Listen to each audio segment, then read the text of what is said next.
There are some companies that have been involved in Indian football for quite some time. For example, the world's largest bike manufacturer, Hero Motocorp, has been involved since 2014. The largest tax-paying company in India, Reliance, since 2010. क्या वक्त है जिंदगी जीने का, है ना? And one of the largest management groups in the world, IMG, has been involved on and off quite a few times.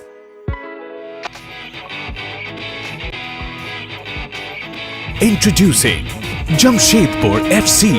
You are aware that Jamshedpur FC, formed in 2017, is backed by Tata Group, the largest conglomerate in India. But do you know that Tatas have been in football way longer than that, since 1937? Yes, you have heard it right. Not only are they involved in the economic growth of our nation, but also in the football sector. In the current changing scenario of Indian football, let's remember them who were the very first. This is the centre back presenting the long-lasting relationship between Tata and Indian football. कुछ कोशिश उत्साह जगाने की। देश नाम है मेरे संसार का, इंडिया नाम है मेरे परिवार का, टाटा कोशिश जिम्मेदारी निभाने की। It all started with Jamshedji Tata, the founder of the group. In a letter to his son Dorabji in 1902, he urged him to include adequate sports facilities while Jamshedpur city was being built.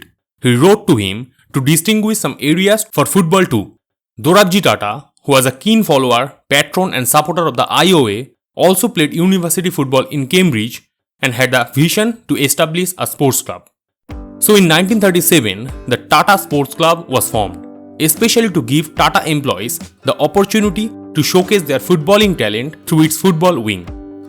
Over time, it began to recruit some of the finest talents like Devdas, Fortuna Franco, Babu Narayan.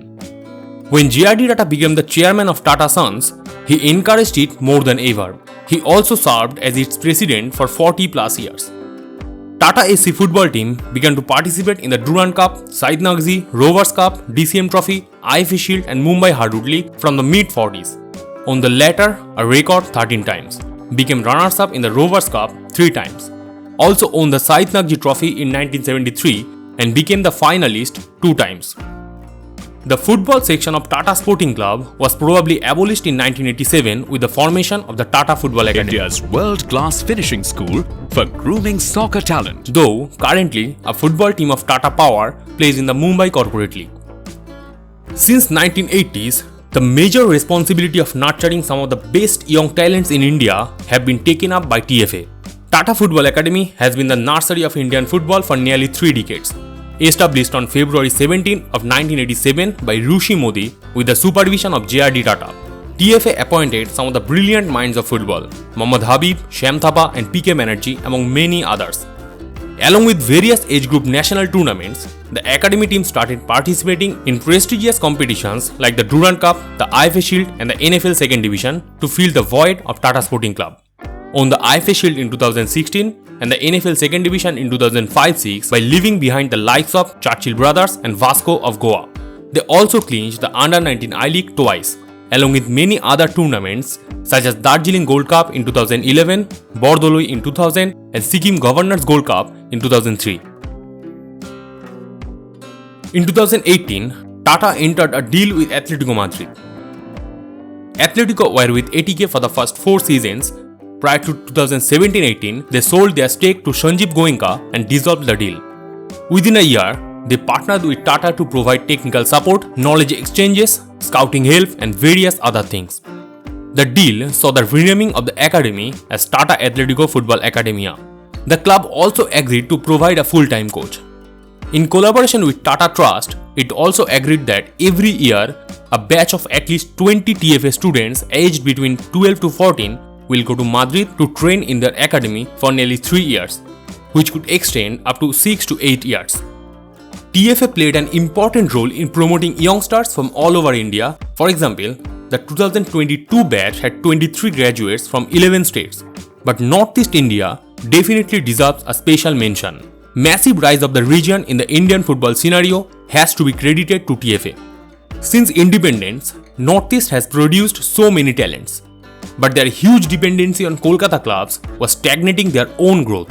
Arguably, Tata Football Academy took the charge to structure that.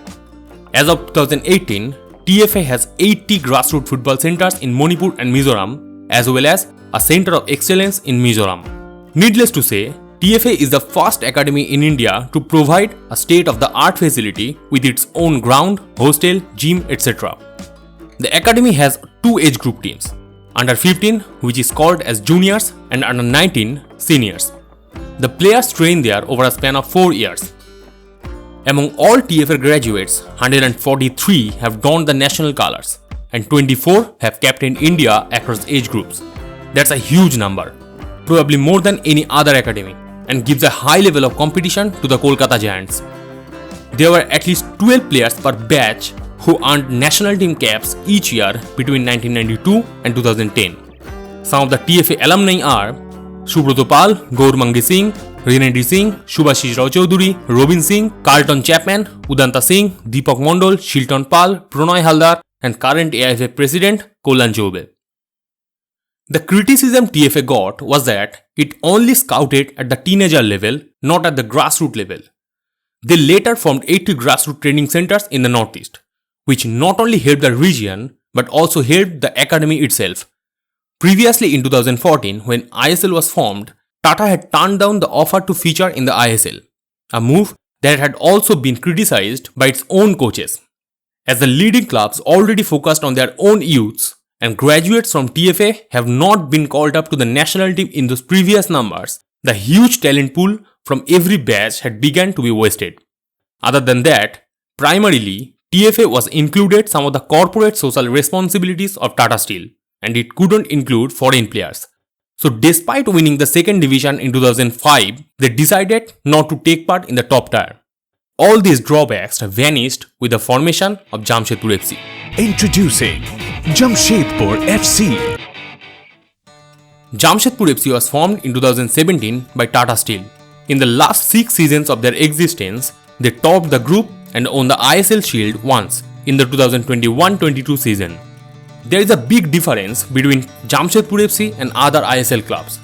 All the other outfits of the ISL were based in those metropolitan cities where the popularity of football was already proven. Contrary to that, Jamshedpur was neither a metropolitan city nor had a proven fan base. And along with that, if we exclude the legacy clubs, the Red Miners are the sole team that has its own stadium facilities and the only one whose facilities are being used in the ISL, the JRD Tata Sports Complex, which opened back in 1991. Tata played a pivotal role in promoting football in India by organizing 5 editions of the Tata Super Soccer Series. This was an idea of JRD Tata and was implemented by Tata Steel chairman Rishi Modi.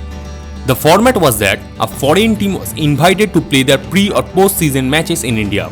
Teams like Sao Paulo of Brazil, VfL Bochum of Bundesliga, and Bobby Robson managed PSV Eindhoven came to India. Just a year ago, Robson had managed the England team in the World Cup and took them to the semi-finals. It was PSV's first team and featured players like Ronald Koeman. Needless to say, some of the best players in the world appeared in multiple World Cups, won a couple of European Cups and UEFA Euro against India, which till then hadn't had a national level league competition.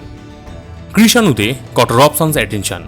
It was reported that during the tour, Krishanu comfortably dribbled past 3 or 4 men of that tough PSV team. Robson even marked him with 2 players in every game, but it bore no fruit. In 2007, Tata T shook hands with Arsenal to start Tata T Arsenal Soccer Stars, an under-10 and under-15 school tournament in India. From there, 30 selected footballers got training from Arsenal coaches, and 15 got to visit Arsenal's UK facility. Send your son to Arsenal. Make him a soccer star. Tata T Jagore Soccer Stars, brought to you in association with ESPN Star Sports.